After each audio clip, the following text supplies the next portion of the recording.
Sidang hadirin pendengar dan penonton yang dirahmati Allah, kita akan teruskan sesi tadabbur daripada surah Al-Mulk ayat 13 dan 14.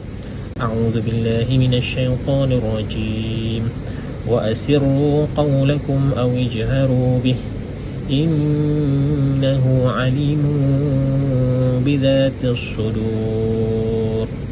Ala ya'lamu man khalaqa wa huwal latiful khabir.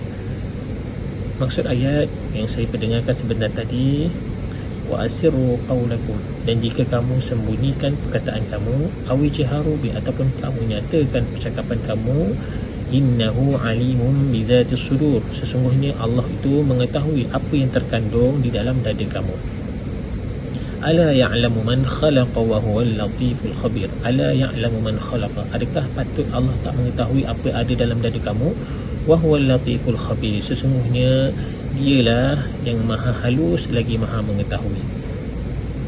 Sidang hadirin pendengar dan penonton yang dirahmati Allah, ayat yang dibacakan sebentar tadi mengajarkan kita satu sifat yang penting. Sifat apa tu? Sifat muraqabah. Apa maksud muraqabah? Muraqabah ni kita merasakan Allah sentiasa mengawasi segala perbuatan dan keadaan kita. Lebih kurang macam ada CCTV 24 jam memerhatikan kita. Syekh Dr. Abdullah Nasir Ulwan menggariskan ada 4 muraqabah dalam kitab Tarbiyatul Ruhiyah. Yang pertamanya muraqabah dalam ketaatan kepada Allah. Apa maksud muraqabah dalam ketaatan kepada Allah ni? Muraqabah dalam ketaatan ni adalah kita jaga segala niat, segala apa yang terkandung dalam dada kita ni, supaya Allah menerima ibadat kita. Kita kena jaga, jangan rasa riak, jangan rasa tidak ikhlas, kita lakukan kerana orang lain ke ataupun sebagainya. Kita kena jaga kita punya keikhlasan kepada Allah. Sebabnya Allah menyedari, Allah mengetahui niat yang tersembunyi dalam dada kita ni. Itu muraqabah dalam ketaatan kepada Allah. Yang keduanya, muraqabah dalam kemaksiatan. Maksud muraqabah dalam kemaksiatan ni ialah kita hendaklah menjauhilah dosa dan maksiat. Kita nak buat dosa je, kita rasa Allah tu memerhatikan kita. Tapi kalau kita dah lakukan maksiat, macam mana kita nak laksanakan sifat muraqabah ni? Kita segera bertaubat. Kita dah buat maksiat tadi ni, kita rasa Allah memerhatikan kita, kita dah buat maksiat tadi, kita rasa menyesal, kita tinggalkan kita punya dosa kita tadi, kita bertaubat. Kerana kita tahu Allah ni tahu semua apa benda yang kita buat, walaupun benda tu tersembunyi dalam hati kita. Itu muraqabah dalam kemaksiatan. Baiklah, yang ketiga, muraqabah dalam hal-hal yang bersifat harus.